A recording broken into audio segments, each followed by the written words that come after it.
2024 model na sports bike, 450cc category. Ito na ang ating comparison sa dalawang model na pinakamaporma at loaded sa mga technical features.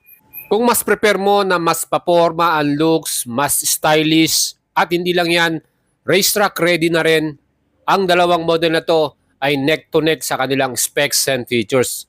Kaya mga samahan niyo ako from CF Moto, made in China to, ang bagong 450SR version 2 with the single-sided swing arm, new safety features, the traction control system, at meron na ring phone connection, ang bagong CF Moto 450 SRS versus sa pinaka-latest model na ilo-launch ng Aprilia, new RS 457 mga idols. Aluminum swing arm, mas maganto at lightweight, plus nilagyan din ito ng full-color TFT display para sa kanyang meter panel.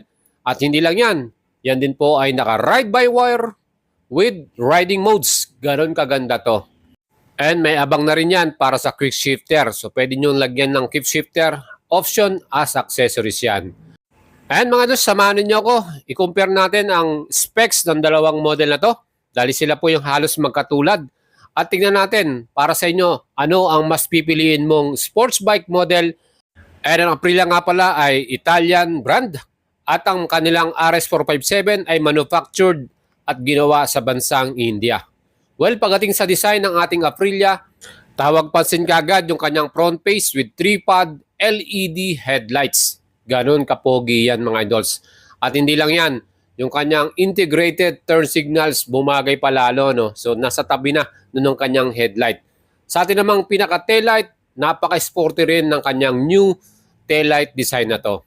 Kita nyo yung pinaka-pormahan nito. LED rin yan, super linaw. Plus yung kanyang pinaka-signal light nasa bandang baba naman. Mga idols, yan po ang ating sporty RS457 versus sa ating CF Moto 450 SRS. Kita naman po ninyo talaga yung pinaka-headlight dito. May animation pa yan, ano? Astig din at talagang maangas, ano? Plus visible din sa bagong SRS yung kanyang bagong winglet design. Mas malaking tignan, mas malaki yung palikpik niya, no? At talagang mas formado. Ayan po ang ating pinaka-winglet sa side ng kanyang pinaka-headlight. At yung kanyang side mirror, nandun na rin integrated ang signal light para sa front. At sa likod naman, doon naman sa bandang babayan. Mga idols, ang ating Aprilia RS457. Pagdating sa ating engine specs, eto, mas lamumang to. Mas mataas ang kanyang displacement. 457cc ang kanyang total. Parallel twin. 270 degrees crankshaft ito. Double overhead camshaft, liquid cooling, fuel injection with sleeper clutch at 6-speed transmission. Ang bore by stroke nito 69 by 61.1 mm at may option nga ito na pwede nating pabitaan ng quick shifter. Plus ang kanyang performance, max power 47 HP at maximum torque 43.5 Nm. Mas malakas po ang kanyang arangkada, no, 43.5. Para sa ating top speed, ang nakita nating review dito, 200 km per hour. Ganon kabilis to mga idol.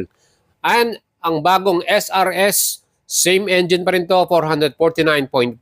Total displacement, 2-cylinder engine, 270 degrees crankshaft din ito. At yan din po ay mayroong double overhead camshaft, liquid cool, 6-speed transmission, and equipped ng sleeper clutch. Ang kanya namang performance, max power, 49.6 HP, at 9,500 RPM at maximum torque 39.3 Nm at 7,600 RPM.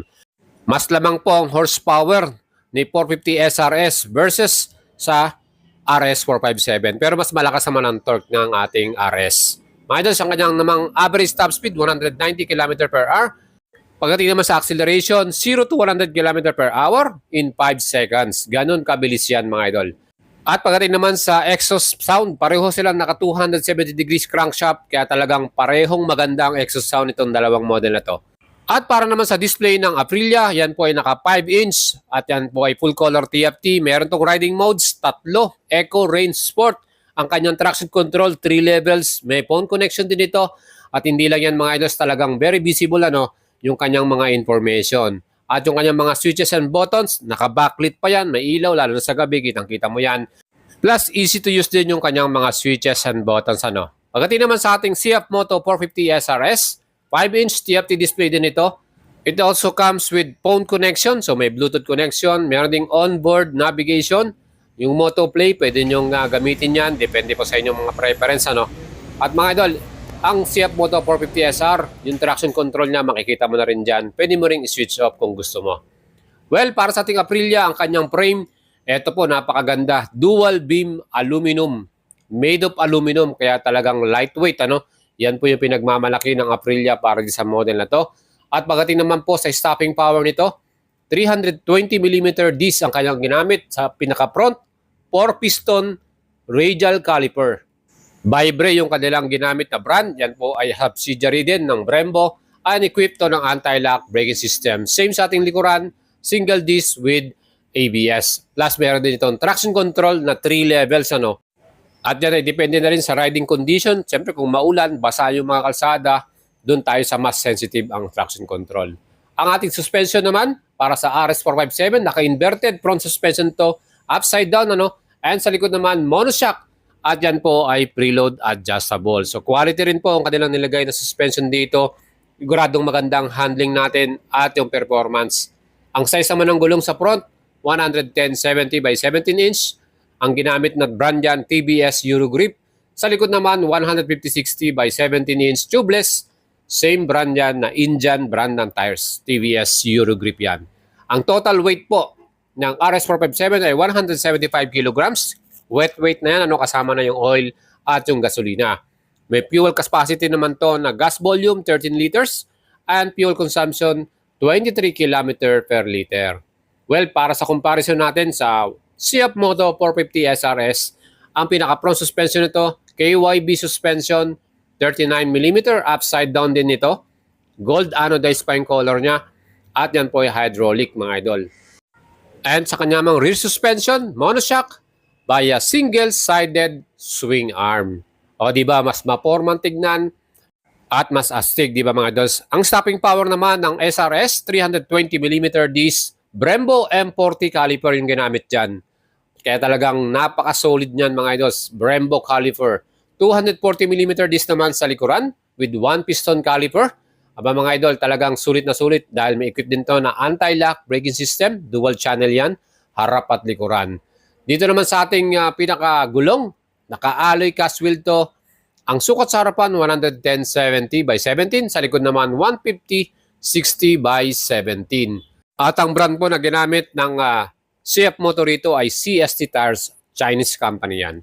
Pagdating sa seat height ng ating SRS ay 795mm. Quality rin yung kanyang pinakaupuan at seat cover, di ba?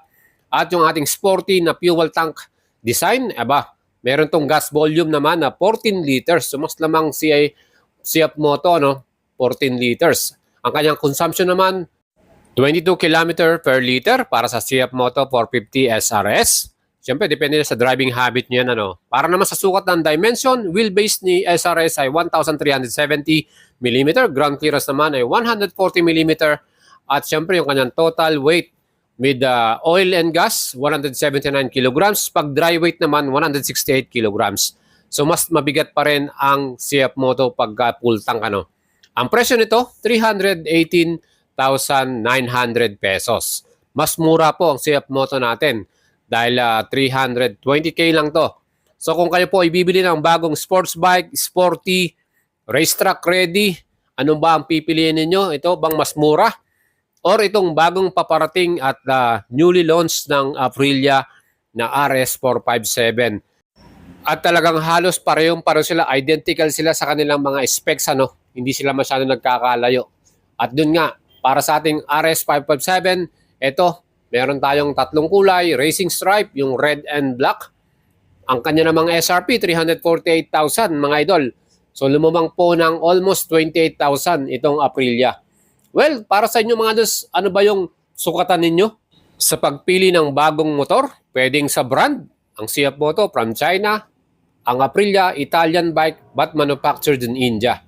Or sa kanyang presyo, mas mura naman si CF Moto, mas mahal si Aprilia ng 28k. Or yung kanyang specs and features. Siyempre, lamang na lamang si Aprilia dahil naka-ride-by-wire, may 3 level of traction control, may riding modes, at kita naman po niyo yung formahan nito, talagang solid talaga. Yan po ang ating full comparison. Sana nagustuhan nyo mga idols. Mag-leave po kayo ng comment sa ating video. Gusto kong makita yung inyong comment kung ano ba ang mas prepare ninyo. And magkita-kita po tayo sa August 5, 2024 dyan po sa Ayala Alabang Festival Mall. Dyan po ilo-launch ang bagong Aprilia RS457. Ako'y pupunta rin dyan para ma-live natin. At mga idols, yan po yung ating mga sponsor. Paki-like and follow nyo yung mga page natin dyan.